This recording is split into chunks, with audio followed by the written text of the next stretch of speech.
Hi, I'm Nick Leopis, and I'm here to talk about one of the hottest topics in college athletics, paying athletes.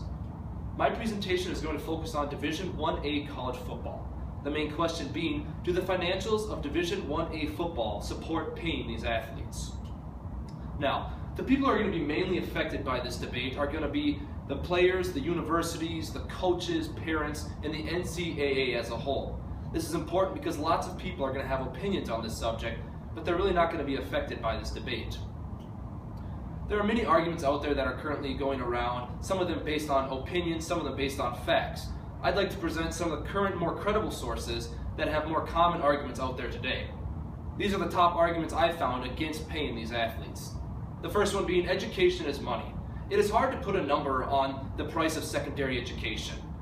Though many studies have been done, they have shown that a graduate versus non-graduate earns around $1 million more in their lifetime. This figure is very important because many athletes in college football do not go on to the NFL. The second one is that the scholarships they receive is actually payment for them playing. Scholarships can range from $30,000 to $200,000 for a 4-year program. This is going to change depending on private or public school or the sport you play. This is supposed to include tuition, meals plans, textbooks, and other various university fees.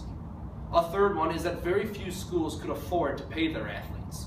In 2012, 22 out of the 120 FBS programs ran at a surplus, meaning almost 100 schools ran at a loss in their program. This has serious implications because it could force these universities to drop non-revenue programs such as baseball, softball, or track and field, or also increase tuition.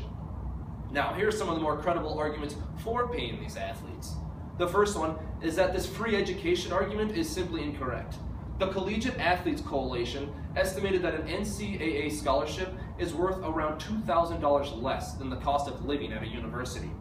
Tom Osborne, former Nebraska head football coach and U.S. Congressman, calculates that this figure is actually closer to $3,000. So doing the simple math here, you can see that the gap between scholarship and cost of living can range from $8,000 to $12,000 for a 4-year program. Another one is that the scholarships terms of agreement are not very clear to these athletes. Many people don't realize that scholarships are renewable yearly.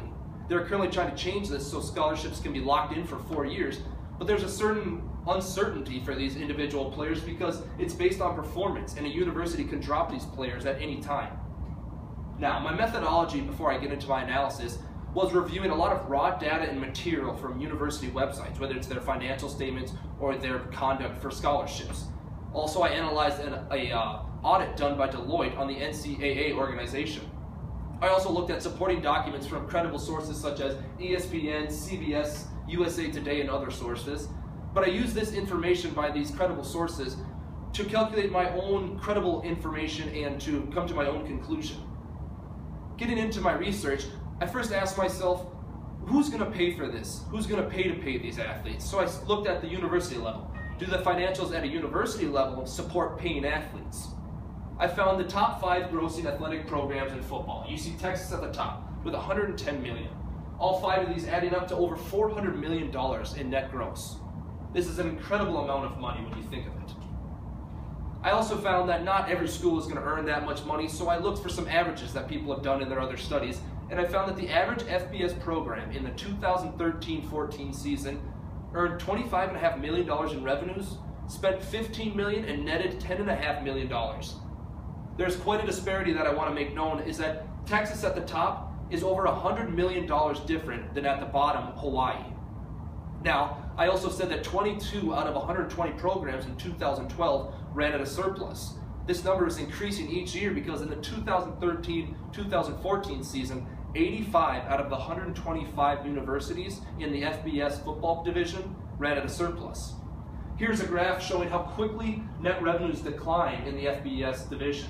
You see Texas at the top, all the way to Hawaii at the very bottom, who actually ran at a loss and needed a stipend from the NCAA to negate those losses. There are only 3 schools that ran at a loss, but while you see there are many schools that run just at $0 due to them just wanting to be not-for-profit.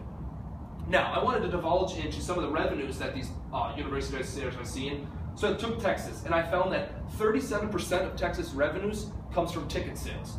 That is the biggest portion of this pie, the biggest portion of their revenues comes from ticket sales. When you think of how big this school is, that's a lot of money. I then took Hawaii, who was at the very different opposite end of Texas, and found that 62% of their revenues comes from ticket sales. This is important because what drives ticket sales? What makes people want to come to these games and pay to watch these teams? And that's the players. Coaches do have some say in this, but players are the ones who are improving the team and making their team fun to watch, which is going to drive up ticket sales. Now, I wanted to find how much gets spent on these players. We know how much gets earned by these players and how much these universities make off these players, but I found that the average Division I program spends around $100,000 per player in a single season. I found a graph here showing that in 2005, it was around $60,000. This graph goes up to 2010 where you see it's over $91,000, which goes hand in hand with 2015, 2014 here where they're at $100,000. An interesting part of this graph is that it also shows how much academics get spent on these athletic students here. And you see that it's almost 6 times more spent for athletic reasons than academic reasons, which comes kind of funny when you think that these are student athletes and they really try to drive home the student side of that. So then I did some simple math here and took the official roster of Texas and Hawaii. It's 100 players, around 100 players each year. I took their their gross earnings and divided it by the players on this roster and found that a Texas player is worth over $500,000 while a Hawaii player is worth just over $60,000. I then did some simple calculations here and took that $513,000 player's worth, subtracted what gets spent on them, and I found that a Texas player is going to create a financial gain of over $400,000 for the University of Texas. Interestingly enough, I found that Hawaii players are actually going to create a loss for their program, which makes sense considering that their team ran at a loss in the 2013 season. This information is important because although more schools are generating a surplus and millions of dollars, there are still some that are not generating enough money, so would not be able to pay these athletes, which would have those negative effects of increased tuition or losing non-revenue programs.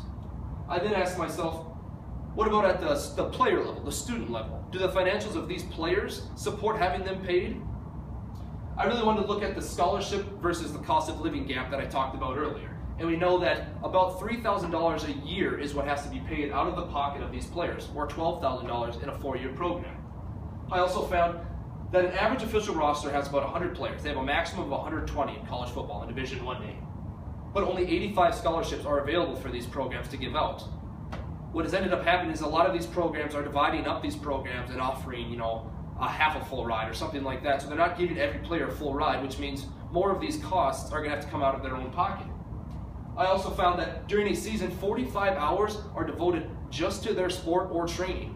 This went hand in hand with a study done by economist Richard Sheehan, which is based on a 1,000-hour workload per year and an average scholarship value to find that a football player's hourly wage during the regular season and postseason, as long as they're playing, is $7.69, which is less than minimum wage in Minnesota. A limitation of this is it's hard to find off-season requirements as far as lifting or training to figure out if this 1,000-hour work week or this 1,000-hour work per year is actually credible. I would think it'd be a lot more considered off-season workout programs. Then I moved on to find some of the proposed solutions that are currently out there being proposed to the NCAA. Probably the most popular is this Big Ten plan / the work-study proposal. And it would give a $2,000, $3,000 increase to the full scholarships, just to bridge this cost of living gap. They'd consider it a monthly living stipend. They would support this through using television revenues, and that's what would provide the money for these stipends. This is currently supported by the Big Ten Commissioner Jim Delaney and the current NCAA President Mark Emmert. Another plan is the SEC Game Day proposal. There's actually 2 options currently proposed in this plan. The first being to pay players $300 per game. This was presented by the University of South Carolina's head football coach Steve Spurrier, and was also supported by many other coaches in the league. The other proposal would be that they would base their pay on the time played in games. This would create a disparity between players who are superstars and those who, are just out for special teams. But they'd also put a cap on that of around $1,000. A third and probably most least likely proposal was to make Division I-A football an under-23 professional league. This would force the universities to hire their coaches and athletes as college staff and then pay them accordingly. Though the reason this is the least likely is due to the tax implications of having these players as considered staff on the university's employee sheet, and also donations to these programs would no longer be deductible for the alumni who are giving back to these programs. This brings me to my proposal. I considered a combination of the Big Ten proposal and my own findings. Either way, it's a way to give back to these players the funds that is bridging the scholarships and cost of living, that $2,000 to $3,000 bridge. These funds would not be provided by the universities, though, because you saw that not every university is as successful as Texas. You saw Hawaii. This would be provided by the NCAA organization.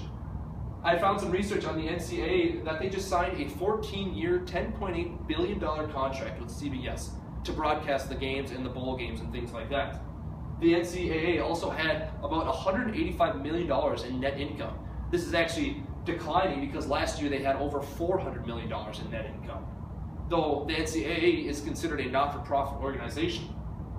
I did some math, and concluding with that 100-man average roster and what it would cost for about the 2,500 bridge, the cost of living gap, that it would cost the NCAA around $30 million a year to provide each athlete $2,500. Now, some of the key points of my analysis were that each year more Division 1A programs are earning millions of dollars and running at a surplus from these players. I do think at some point in time it might be the university's responsibilities to pay for these athletes, but because not every university is the University of Texas or the Oregon Ducks, it's not a viable option right now. I also found that every year each player is having at least $3,000 that they need to pay out of their own pocket. They are not being given enough funds to do their cost of living. I then found that the NCAA is generating millions of dollars in net income each year off of broadcasting and other things from these conferences, players, and coaches, even while considered a not-for-profit, so there must be something done with that money. In conclusion, I found that the financials of Division 1A football support paying their college athletes. One of the main limitations I did have for my own research, though, is that the off-season information is not available, so it's hard to know what requirements they have for hours in training or lifting in off-season, which would go hand in hand with that study done by Richard Sheehan, which might make minimum wage even less, which means there might be even more cost of living gap than most economists are estimating. Either way, I hope that I provided enough information for you to have your own generalized opinion with some factual financial information about Division 1A college football, and hopefully my proposal in turn made sense. Thank you.